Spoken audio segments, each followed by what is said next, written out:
Hello, I'm Executive Chef Joseph Schulze, and welcome to our kitchen. Today's demonstration is inspired from our dear friend Helga back in Hungary. She has an amazing technique and recipe for Benzoate syrup, or elderberry syrup.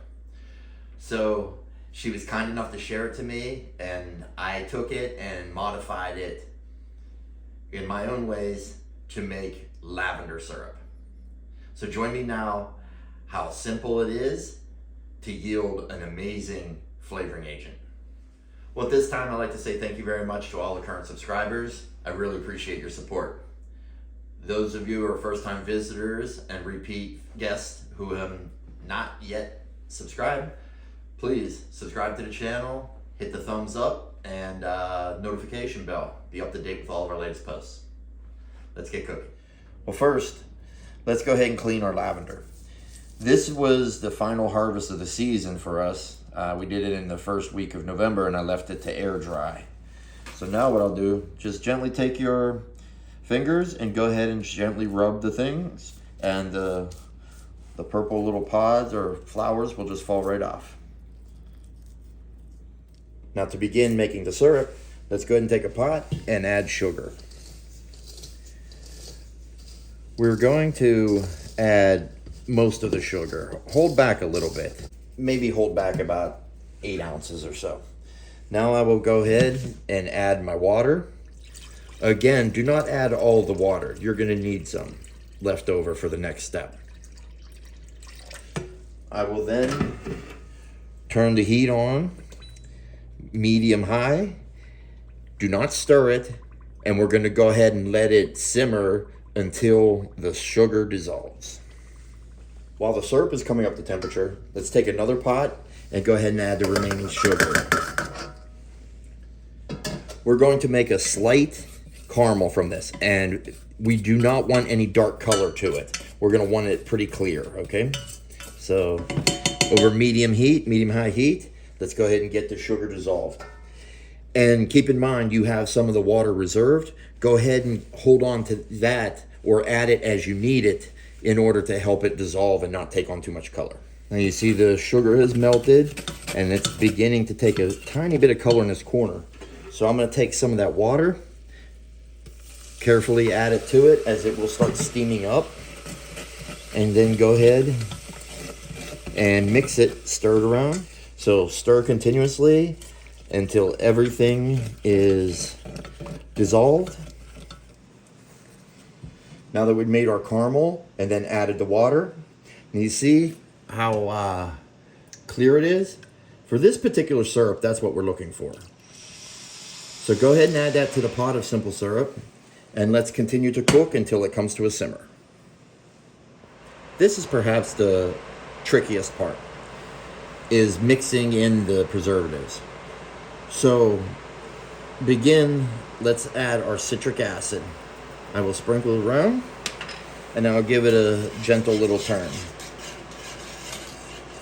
I'm going to make certain that it completely dissolves before adding the sodium benzoate. There's a reason for that. If they were to make contact with each other, they will actually turn into a solid. So we don't want that in simple syrup. So now, whisking through, it appears that it is all dissolved. And now we will add our sodium benzoate.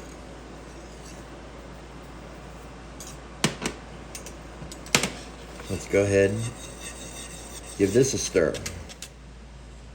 Now the sodium benzoate has been added and dissolved, and we are up to, well, we're actually boiling now, so I'm going to turn the heat down to low and go ahead and add our lavender.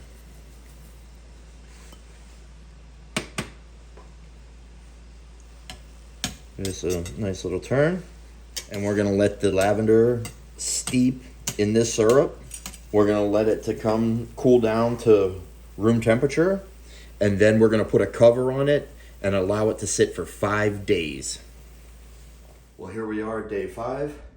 I have uncovered my syrup, and I now have just a container to strain into. And for the sake of efficiency, I'm using my canning funnel, I'm going to put a couple layers of cheesecloth through, and then I'm going to put another strainer through.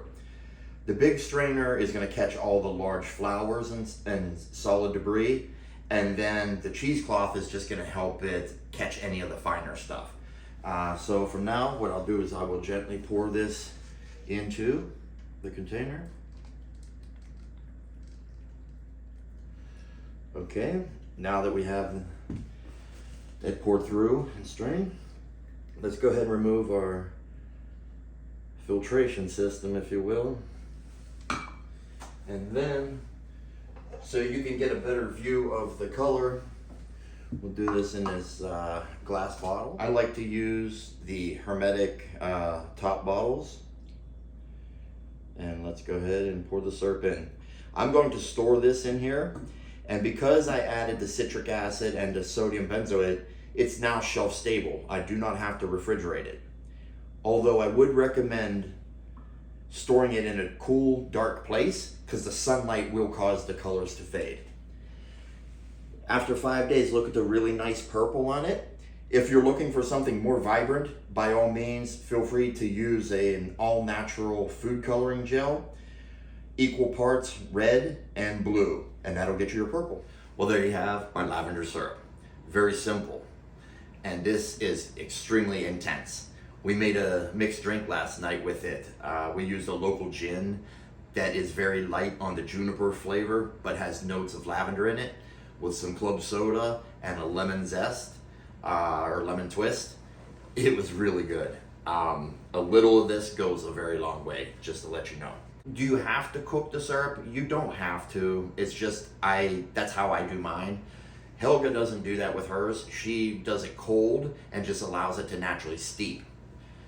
Also, now I left the recipe below, or the procedure for making the bodza syrup, or the elderberry syrup. Now with that, because it's a white flour, it's not going to develop any color. So hence, that's when we're making the caramel in the small pot.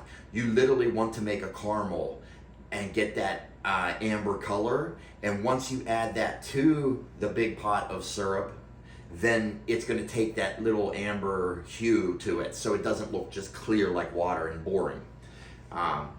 So the 5-day wait is up to you. You could do it 3 days, depending on your color that you're looking for. Use your judgment on that. It's worth the wait of the 5 days, just so you don't have to fool with adding any type of food colorings. If you do add food coloring, use an all-natural gel. Equal amounts of red and blue will get you your purple. Well, thank you very much for joining. I hope you enjoyed this demonstration. Give it a shot. Make it with any of your edible flowers or herbs around your garden. Even do rose syrup, rosemary syrup, thyme. You know, it's endless as to what kind of flavored syrups you can make. This, as I mentioned, we'll use it for mixed drinks. You can drizzle this over top of your oatmeal. You can marinate berries and fruits in this, melons. Use it as take a brush and brush it over top of a fruit plate or berries, just to give a nice shine to it so they don't dry out. A lot of good uses for this. Thanks again for joining. Jött.